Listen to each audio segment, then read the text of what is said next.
Hello and welcome to the ASEF Podcast. My name is Frenk Dragar, your host of the vertical on business and technology, where we explore how companies leverage innovative technology, the ecosystems they operate in, and the state of entrepreneurship in Slovenia with an international perspective. Today, we're diving into an exciting Slovenian startup success story, BirdBuddy, a company that has blended AI, computer vision, and hardware to create a smart bird feeder loved by over 500,000 people worldwide. Joining us today is Tom Vodopivec, Chief Operating Officer at BirdBuddy. Tom has a PhD in AI, and before BirdBuddy, he was a data scientist, startup advisor, and VC investor, helping early-stage companies scale with data-driven decision-making and strategy. Today, as COO, he's helping BirdBuddy grow into a global brand, recently expanding into the Wonderline, bringing AI-powered tracking to insects and plants, as well as birds. Together we discussed the BirdBuddy journey from Kickstarter to $100 million in revenue, their outlook on market validation and product development, the challenges of building a tech company across Slovenia and the USA, the market differences, education of talent, and what it takes to scale a business internationally, and what's next for BirdBuddy and the future of tech for nature startups. So without further ado, here is Tom on the ASEF Podcast. Tom, welcome to the podcast. Thank you very much for having me. Hi, Frank. Hi, everybody listening in. Thanks. Let's dive in. So what is BirdBuddy and what problem does it solve? The main purpose, the main vision of BirdBuddy is to give nature a chance to compete for our attention. Okay, so it's about bringing nature closer to the eyes, closer to your heart. It's about connecting people with nature. This is how it all started. Currently, we're doing this really well with birds. And as you already mentioned a moment ago, we are expanding into much more than birds, into all the living world around our home. Maybe more about this later on. All right, thank you. When did you get involved with the company? How did that start? I've been with the company for 3 years now. Okay, as you mentioned, I've been an advisor for startups and getting venture capital. So how to fundraise, how to grow fast, how to prove your growth, how to prove the reliability of a business to acquire financing, right?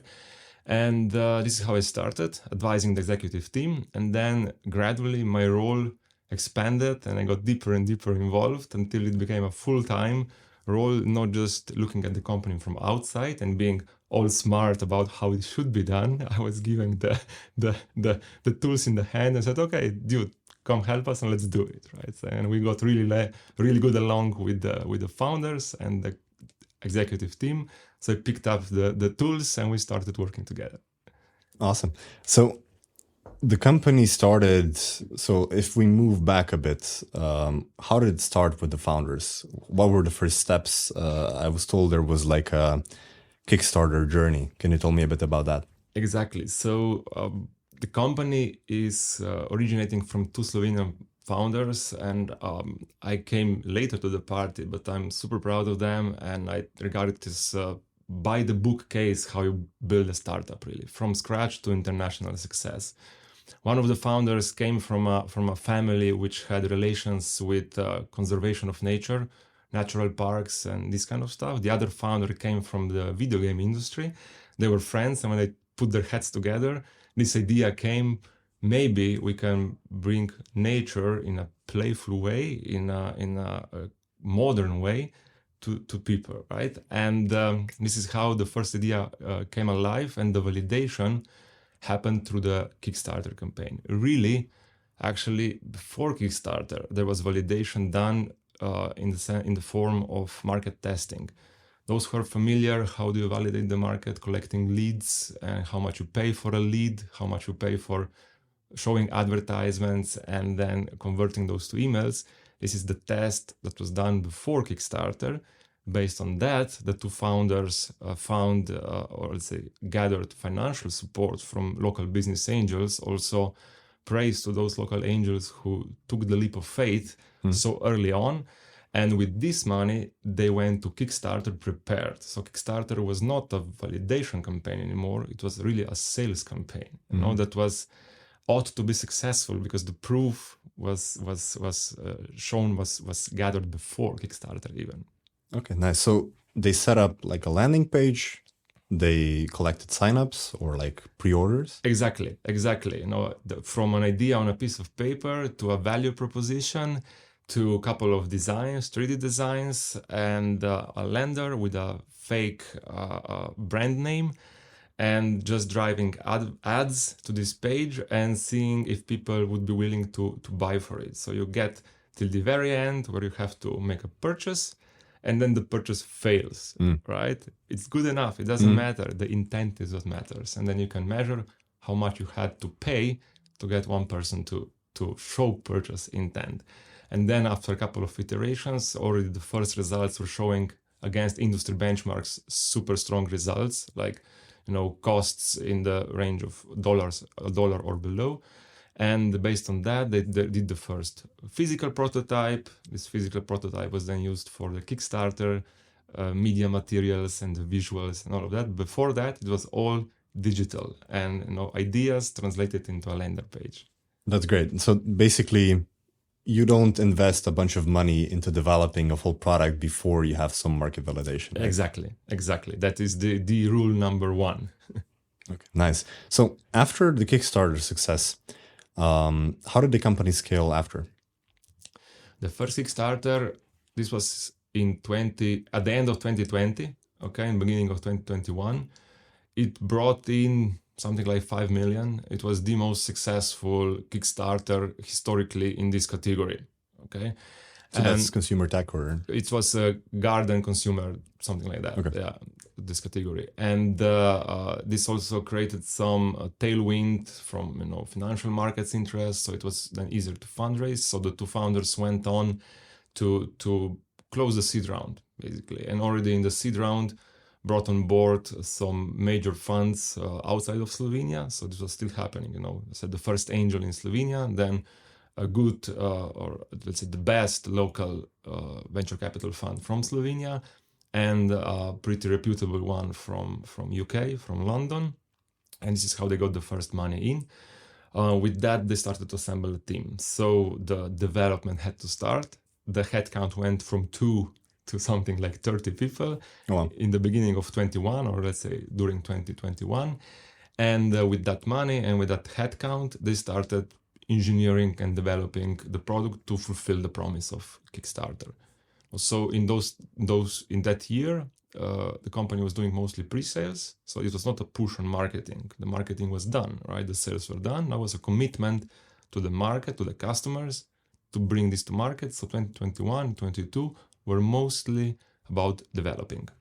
Nice. Were there any growing pains? So like going from 2 to 30 seems like At that point in time, they were not visible yet. The next year, the company went from 30 to 90 people. Wow. Okay. So when I joined in at the peak, something like that.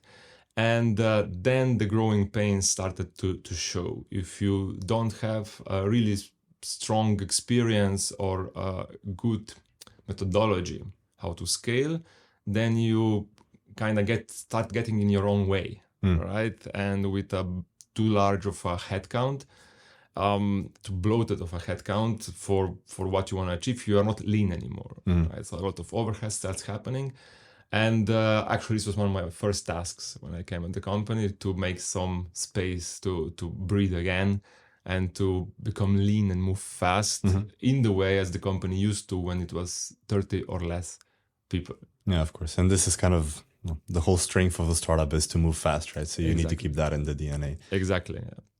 Okay, awesome. So, you brought in more people and they started improving the product. Maybe we can talk a bit more about what the product actually is. So there's a hardware component and there's a software component, right? Yep.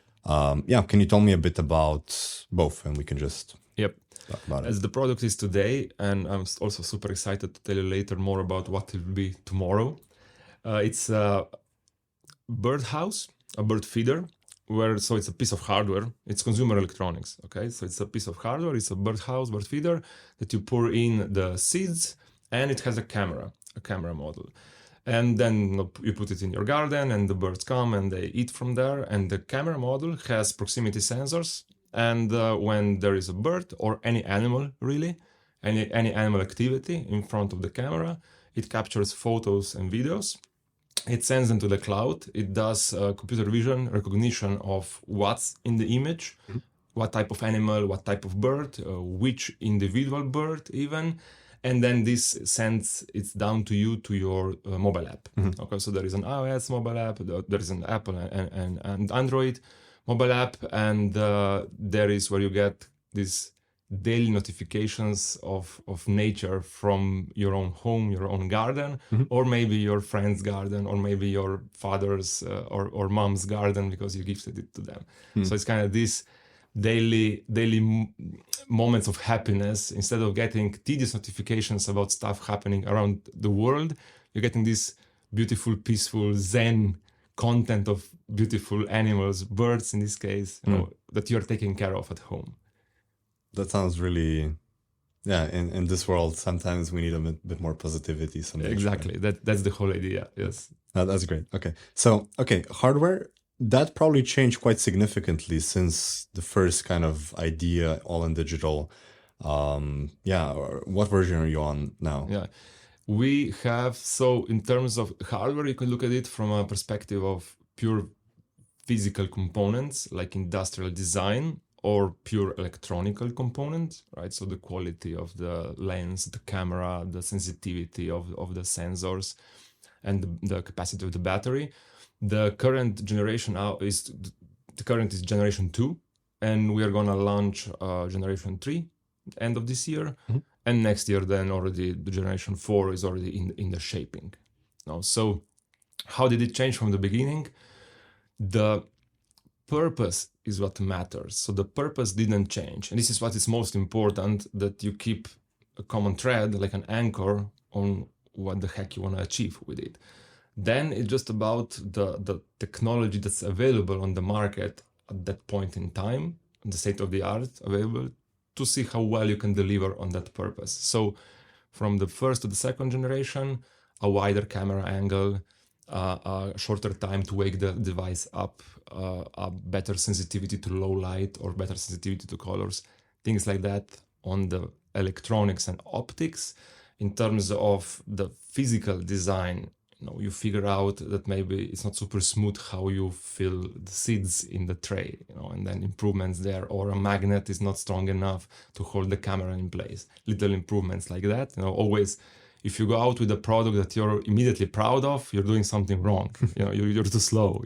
So the first version must always be clunky, otherwise you're too slow. And then you iterate. And you iterate on it, exactly. Let go outside of the four walls, right? Let people tell you what works and what doesn't. So that's the dogma here. And on the software side, during these 4 years, as you mentioned, AI is becoming the new norm. Right? So something that we didn't even think of being possible like 4 or 5 years ago, generative AI LLMs are unlocking today. So software is seeing a major overhaul, from the beginning being, quote unquote, just an app to collect images. It's now becoming an app or a user experience where you can interact with nature. You can give a name to an individual bird. An individual bird. An individual bird. Wow. Identify an individual bird and expand this to all animals. It's totally doable today already. And you can also, with generative AI, give a personality to animals. They can speak back. You can chat with them. All right. So you can make it playful, educational, deeper. Right? You can give a voice to nature, although it's fake, quote unquote, because it's generated with AI. The point is the purpose. Why are you doing this? To bring it closer to people and vice versa. Right. And so you mentioned hearing from users, right? So it's not just the founders have an idea, it's all planned 10 years in advance. So we talked about iteration. Were there any features that you kind of saw some user patterns, or maybe you got some user feedback, and that kind of helped shape what the product is today? Yes, maybe not specific features, but really a direction of the product. So one thing that we still haven't really cracked or understood, we wanted to have a user experience that doesn't require a physical piece of hardware. Right? So that could be only an app-only experience. You can grow faster, you can deliver value faster, you can reach so many more users faster because they don't have to buy a relatively expensive piece of hardware and wait for it to get delivered and all of that. And we've tried a couple of angles and they didn't work. The main angle that our users taught us was nature is beautiful, it's pretty, it's also playful, but it's not a game. And we were trying to gamify this a little bit too much. And we figured out, okay, it's good to make it easy and kind of some of those instant gratification things, but it should be much more than that. So we tried to gamify the experience into an app only, software only, and it really didn't work out. And we still haven't figured that out. And maybe sometimes for the future, we'll see. So this is a learning what not to do. On the other hand, a learning what to do from our customers came. We figured out that half of our user base, our customers, buy it as a gift. It is their perception of a perfect gift to their parents or their aunt or uncle or grandchildren, and we learned that this aspect of keeping the premium quality, the look and feel, despite not being the primary purpose is nature, right? But keeping a premium quality in terms of build, in terms of aesthetics, in terms of user experience is super important. So we are keeping that as our main strength, one of the main strengths, and really looking on the lookout to keep it up with every new iteration of the product and not degrade that. So this was a direct learning from our customers. Okay, nice. Still, we're iterating, you're improving the product. What do you spend the most amount of focus on? So is it maybe a bit more into the AI? How are you kind of leveraging these new algorithms that are coming out? Maybe computer vision. Has it become easier over the past 4 years with this kind of technology trend? Short answer to your final question mark here, yes. It's becoming easier to achieve the same things we set out before.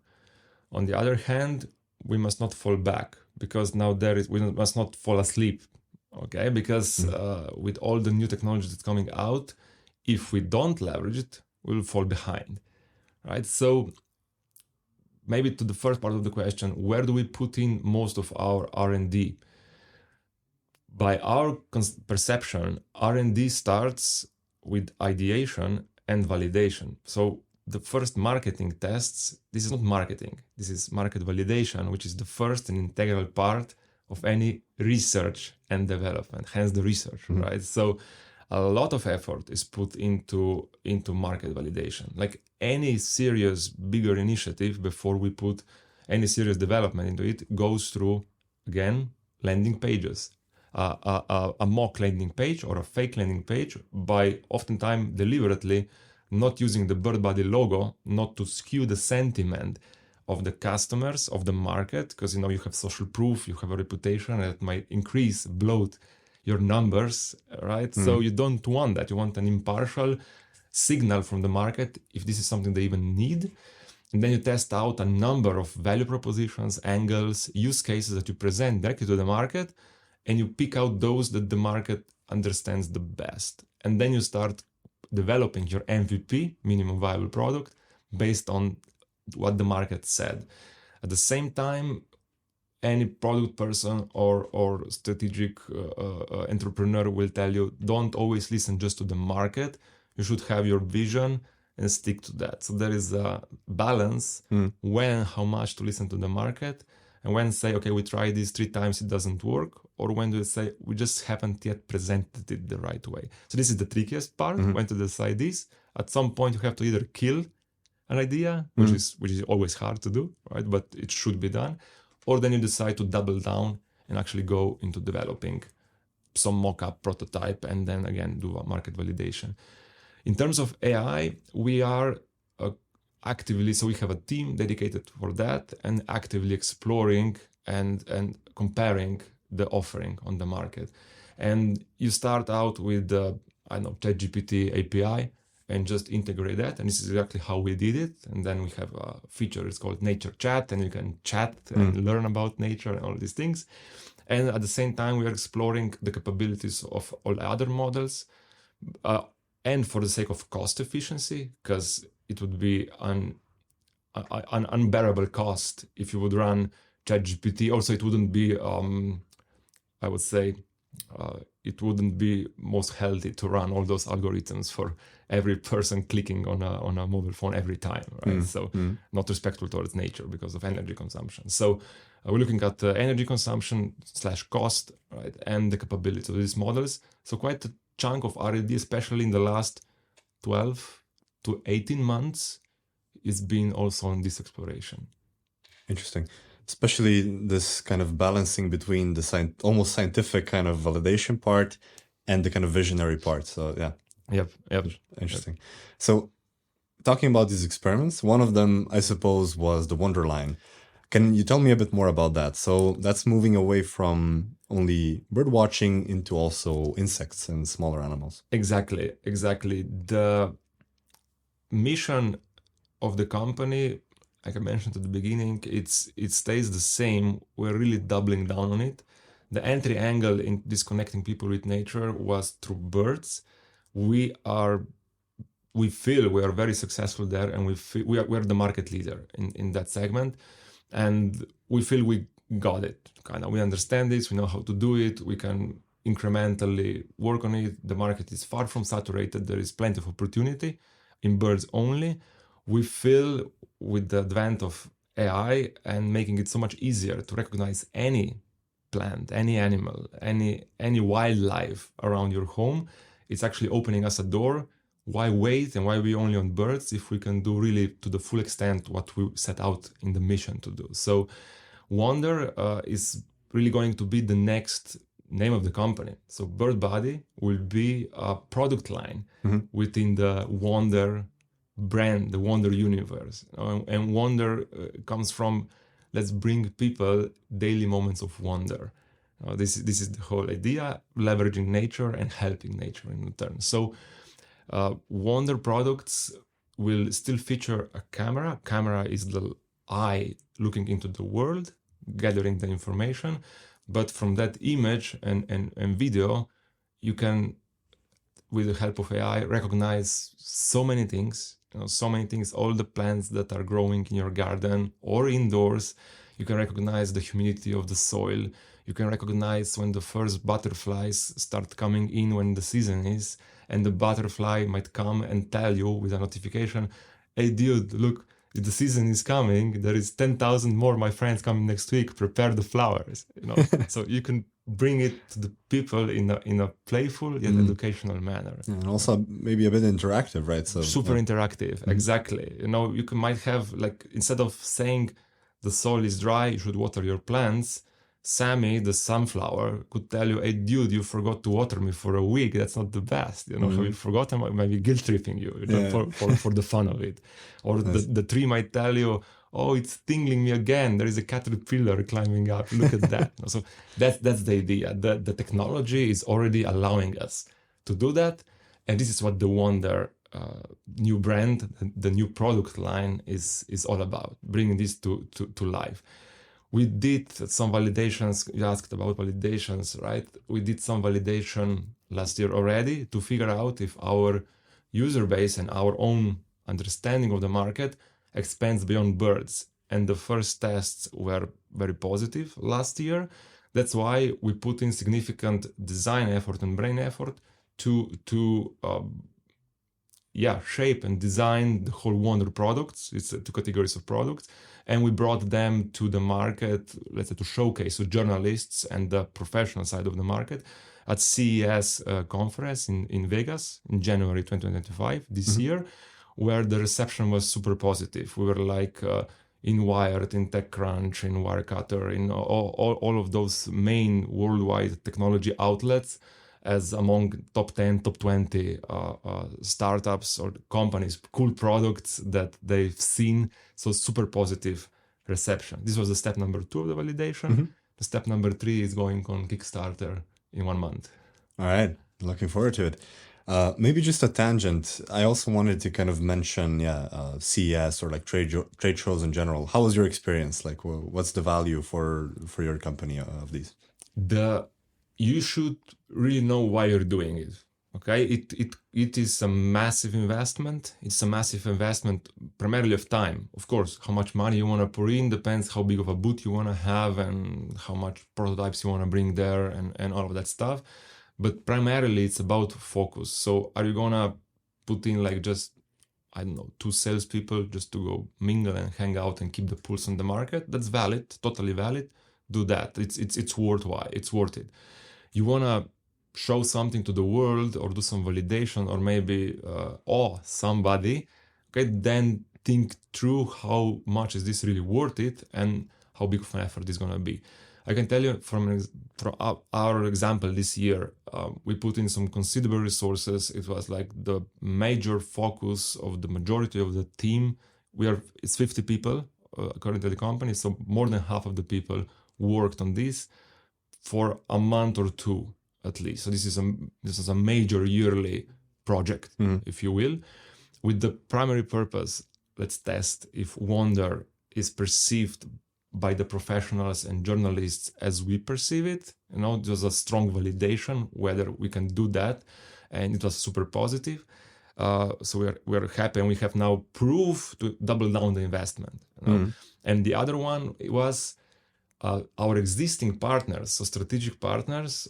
They mostly being a big factory in China, a big factory in Mexico, a big factory in Thailand, producing all this stuff, or shipping out, shipping in, or a big advertiser, or Amazon Cloud hosting all our services, our biggest partners that help us operate our business, to bring them there, show them how optimistic, how ambitious we are.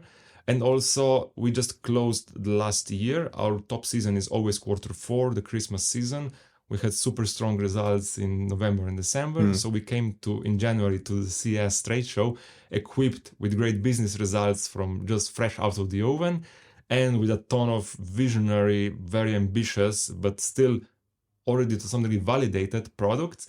And we sat with all our strategic partners to the table, and we negotiated for better terms, for better payments, for better prices, for a better strategic cooperation, allowing them to be kind of co-investors, or persuading them to be co-investors to help us together grow even faster. So this was the major value of the trade show, or of trade show for us, and also its visibility and strategic strength of the partnerships.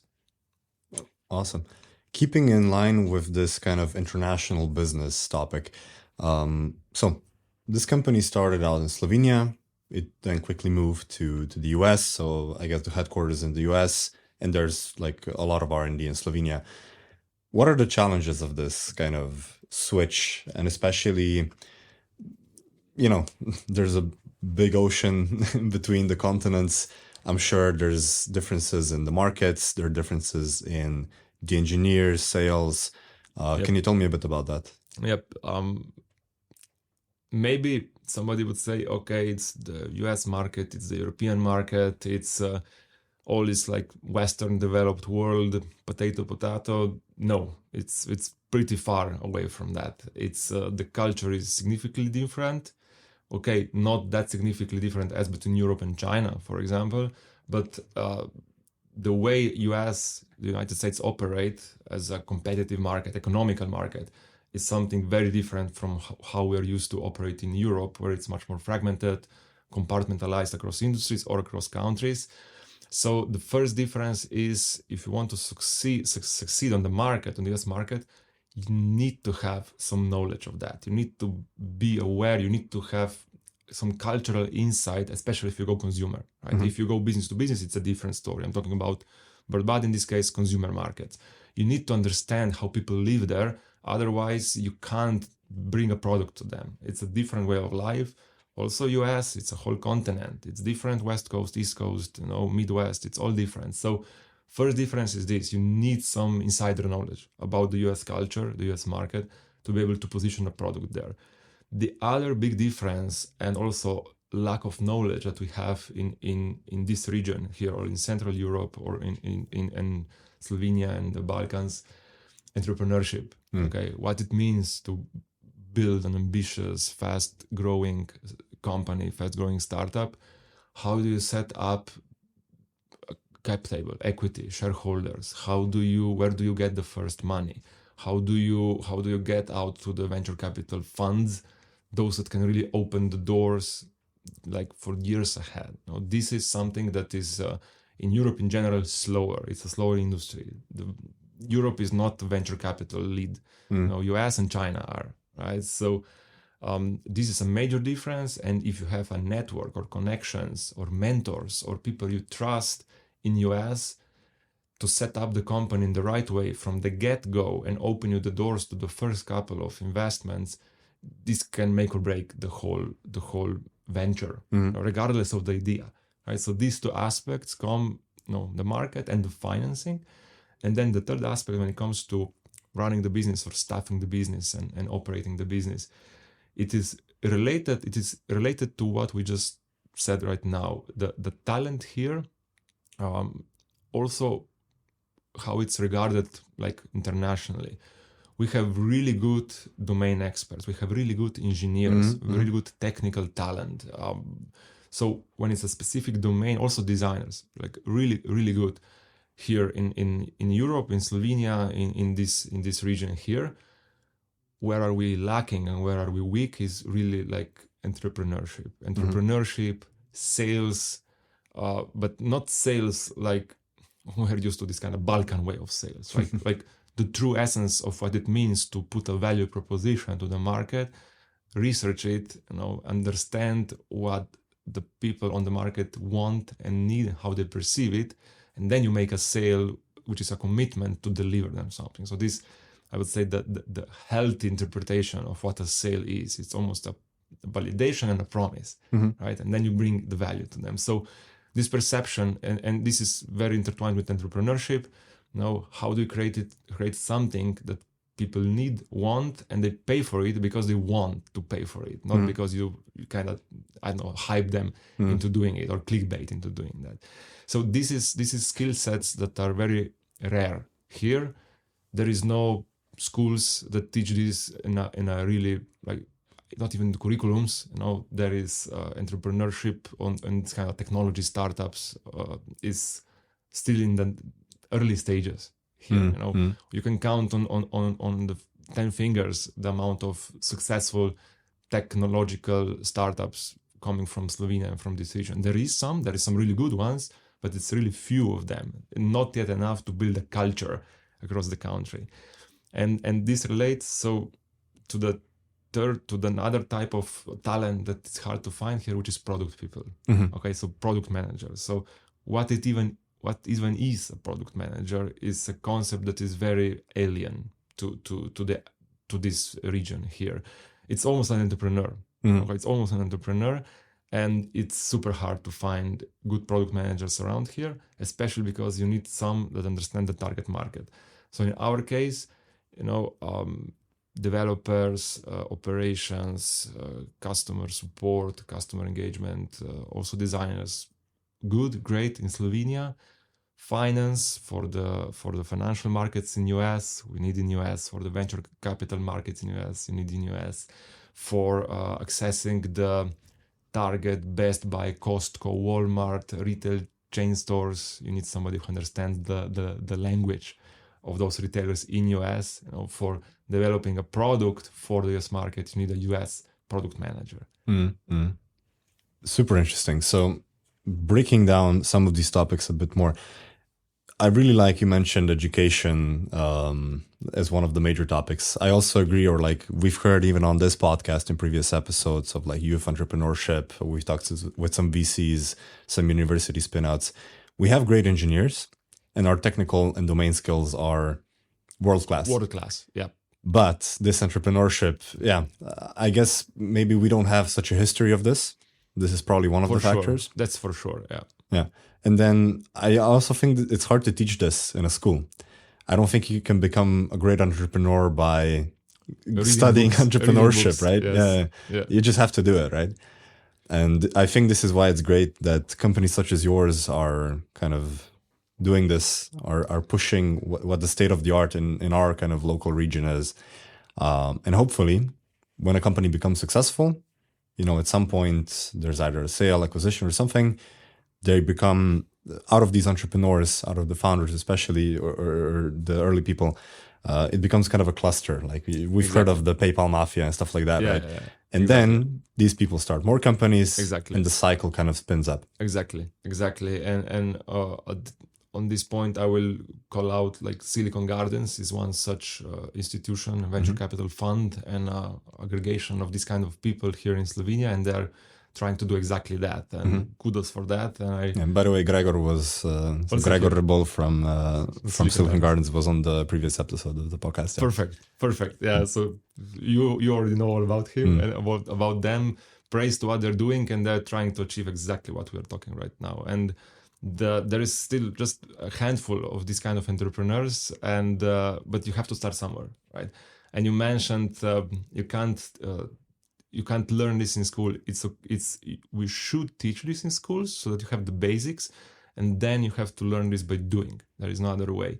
The major inhibitor here is the cultural history, okay, and the way how our earlier generations were taught of entrepreneurship, or not even taught of, or even they were guarded against entrepreneurship as something that's not super welcome even. So this is the legacy that we are trying now to overcome and become, however it might sound, more American in this way of thinking.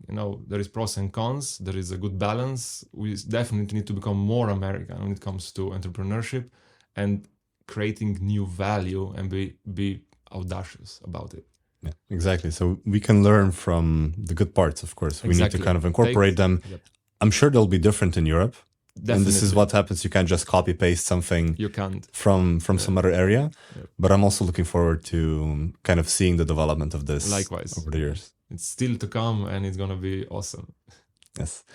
Okay, maybe do you have any advice, so kind of still on this topic of Europe and the US, any advice for any entrepreneurs, any companies looking to expand in the US? Yes, plenty of, but I would say get your foot on the ground there. So many say you don't really need to be in US to run a successful US business. That is true to a certain stage or a certain extent.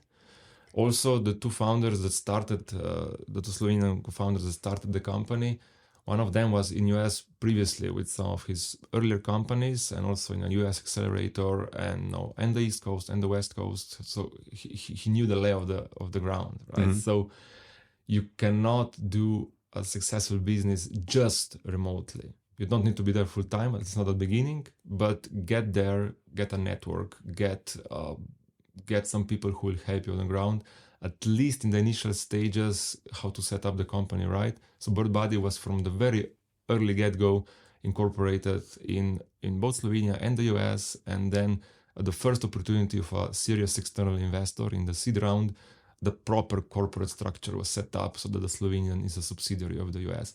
These kind of things might be, for somebody that's not used to, might be a formality or technicality, but it's really not. It can bite you in the ass like a year or 2 or 3 later on, and create some major setbacks. While if you set them up in the beginning, it's super simple if you just get from the right angle the right advice. So you need to spend some time there to understand the local rules of the game, both the market and how you should grow the startup, and have somebody fully present in US that you can trust and rely on, not just as an advisor, but also in operations-wise, executionally, right? So this is the primary advice, okay? Don't try to do it just remote, because it won't happen. The other advice is what we discussed before. Don't hypothesize what the market wants. Go and ask it. Right? Go and ask it and do tests, and this is how you will understand what the US market is really about. Validate it. Yep. Awesome. Okay, so I think we can close up briefly. So what's next for BirdBuddy? The very next thing is, and all our eyes now in the next couple of months, is the third Kickstarter. So the first 2020, the second Kickstarter was in 2023 when we launched an adjacent line on the bird body line for hummingbird feeders, and now Wonder is coming. The Wonder products are coming in April. We're gonna go on the Kickstarter campaign for a month. So that's what's coming next. It's exciting and daunting at the same time. The early tests show promise. The Kickstarter campaign will really tell us if we can scale on what we're seeing, the signals from the market. So all eyes are on that, and so we are positive, of course, otherwise we wouldn't be doing it. Ask me end of May, if we are doubling down on that, and then next year we are going beyond birds and into all the trees and the plants and the little animals and squirrels and bugs and ladybugs in your garden. That's the point of it. All right. I wish you the best of luck. Thank you so much. much. And I'm going to be keeping a close eye and following the campaigns. Thank you so much. Awesome. Just closing off, do you have any advice for aspiring entrepreneurs? I would relate to the discussion about what entrepreneurship even really means. So I did, and I still do, I'm happy to mentor and coach and part being of some accelerators, and also did it myself directly with some companies to teach or convey a sense of how to succeed as an entrepreneur, as a startup entrepreneur, okay, as a technology startup entrepreneur. And there is one consistent, I kind of narrowed it down to one consistent trait that is unfortunately missing: ambition.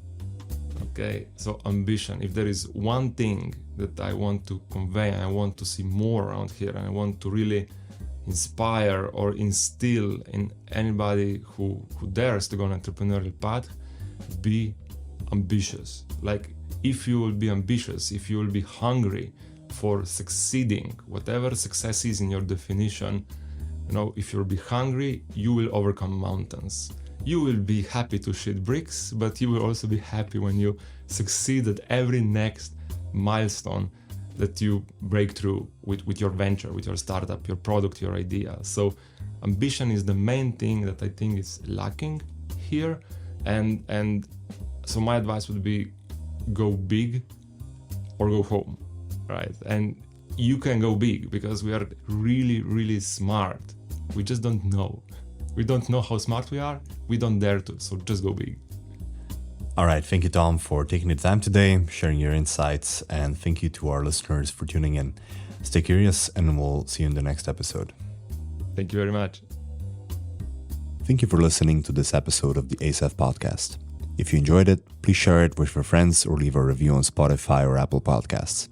It really helps others discover the show. For more content, follow ASEF on social media, and we'll see you in the next one.